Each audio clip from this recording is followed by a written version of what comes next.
नमस्कार, आप देख रहे हैं अवतार न्यूज़ और हम हैं यहाँ इस समय एसएसपी साहब के ऑफिस पर। आज हमारे सामने एक ऐसा मामला आया है। आपने देखा होगा कि माता पिता बेटे होने की खुशी में कितना खुश होते हैं और वो ये भी सोचते हैं कि हमारा बेटा बड़ा होकर हमारे परिवार का व हमारा किस तरह से सहारा बनेगा। लेकिन यहाँ मामला उल्टा ही हो गया है कि बेटे भी ज़्यादा नहीं हैं, केवल एक ही बेटा है और आज उस बेटे ने ऐसा कृत्य किया है कि वो पूरे समाज को शर्मसार कर रहा है। आप ये भी देख रहे हैं कि बेटे की शादी होने के बाद में बहू के बहकावे में आकर ससुराली पक्ष को बुलाकर अपनी माँ से और अपने पिता से किस तरह की घटना को अंजाम देता है, ये बहुत ही निंदनीय है। बताया ये भी जा रहा है कि माता पिता के साथ में बहू के साथ मिलकर और ससुराली जनों के साथ मिलकर अभद्र भाषा, गाली गलौच, इस तरह की घटना को अंजाम दिया जा रहा है। और आप ये भी देख रहे हैं कि कहीं ना कहीं ये भी बताया है पीड़ित परिवार ने कि इनकी जो ज़मीन है, इनका जो घर है, 22,000 रुपये नकदी, ट्रैक्टर जो इन्होंने बड़ी मेहनत से कमाया था, वो सब इनके बेटे ने बहू के बहकावे में आकर, वे ससुराली जन के बहकावे में आकर इनसे छीन लिया है और माता पिता को घर से बाहर निकाल दिया है। कुछ इनकी चीज़ भी थी, जेवर थे, वो भी छीन लिए गए हैं। बताया ये भी जा रहा है कि जो इनकी बेटे की शादी हुई है वो जवां से हुई है और बहू के आने के बाद ही इस घर में इस तरह का हाहाकार मचा हुआ है। देखिए हमारे साथ वो माताजी मौजूद है, मैं उनसे पूछना चाहूँगा आखिर किस तरह की घटना हुई है। क्या हुआ है आपके साथ? मेरे साथ के भाई मेरे छोड़ा चैन नहीं है, वो चैन नहीं लगा, मारे घर से बाहर निकाल देंगे। कौन मारता?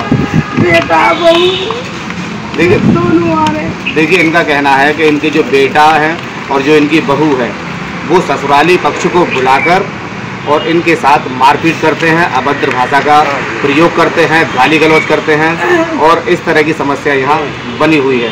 अच्छा, कहाँ की रहने वाली हैं आप? तो क्या हुआ है, कैसे बताएंगे आप अपने? यहाँ कहाँ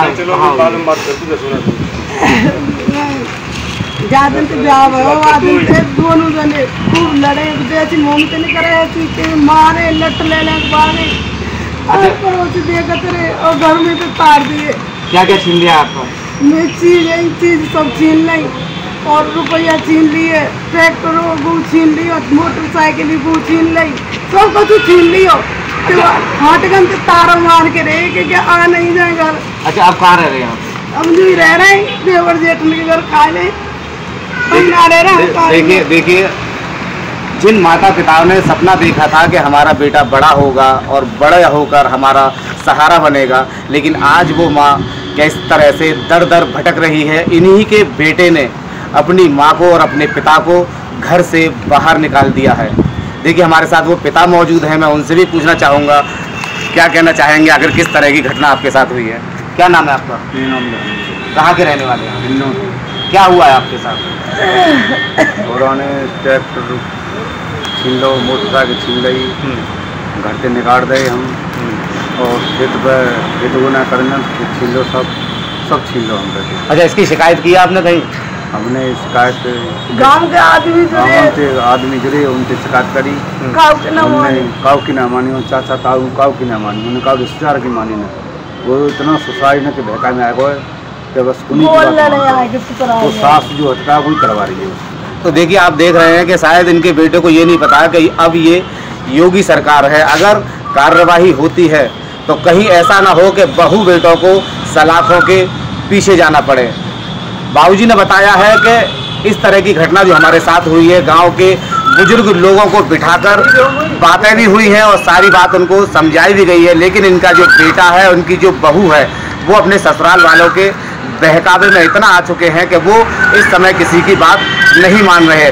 तब हार कर ये यहाँ कप्तान साहब से इन्होंने गुहार लगाई है। और मैं पूछना चाहूँगा, यहाँ आप कहाँ आए हुए इस समय? तो आपने एप्लीकेशन दे दी? मुलाकात हुई है आपकी? क्या कहा उन्होंने? नहीं हो गई तो हम समाधान करेंगे। तो देखिए कप्तान साहब से इनकी मुलाकात हो चुकी है, लिखित में एक एप्लीकेशन भी दे दी गई है और कप्तान साहब ने कहा है कि इस पर सुनवाई होगी, कार्रवाई की जाएगी, क्योंकि कहीं ना कहीं मामला गंभीर है, कोई आगे बड़ी घटना ना हो जाए, इस पर अंकुश लगाने के लिए शासन प्रशासन भी अपनी तरह से काम करेगा। और मैं पूछना चाहूँगा, अच्छा आप क्या चाहती हैं? मैं ये चाहूँ घर मिल जाना चाहिए मेरा, और मैं खेत मिल जाना चाहिए, जैसे मैं उन्हें तारी हूँ ना उनने भी कचू ना देना चाहूँ, वो मेरा हक मिल जाना चाहिए सब। तो देखिए कहीं ना कहीं प्रधानमंत्री जी भी और जो बीजेपी के नेता हैं वो साफ कह चुके हैं कि अगर माता पिता को घर से बाहर निकालने की अगर औलाद कोशिश करेगी तो उनको एक फूटी कौड़ी तक नहीं मिलेगी, और कहीं ना कहीं अगर शिकंजा उन पर कसा जाएगा तो जिस तरह से आज इनके माता पिता दर दर भटक रहे हैं, आने वाला समय ये उनके लिए हो सकता है।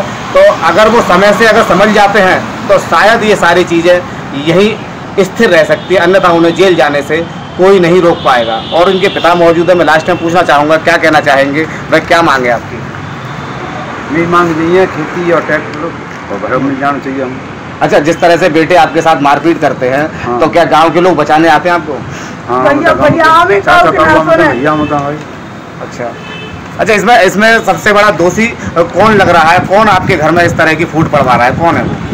ससुरारिया डरवा रहे हैं, बेटा उनकी मान रहे हैं। अच्छा, कितने दिन हुए शादी को बेटी? शादी है गए 4 साल तक करवे लग रही है, और अब तो 8 महीना तक बिल्कुल उनको तोड़ रहा है ना, हमें चाय दे ना दूध दे ना, हमें कच्चू नहीं, मतलब अब तो हम घर से बेघर हैं बहुत दिन से।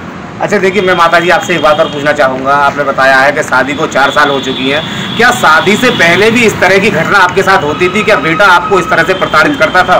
ना करे कच्चू ना करे। देखते हैं कि शासन प्रशासन इसमें किस तरह से संज्ञान लेता है, वह किस तरह से आरोपियों के खिलाफ कार्रवाई होगी। बने रहिए हमारे साथ। मैं हैप्पी राजा, अवतार न्यूज़ सहयोगी बंटी राजा।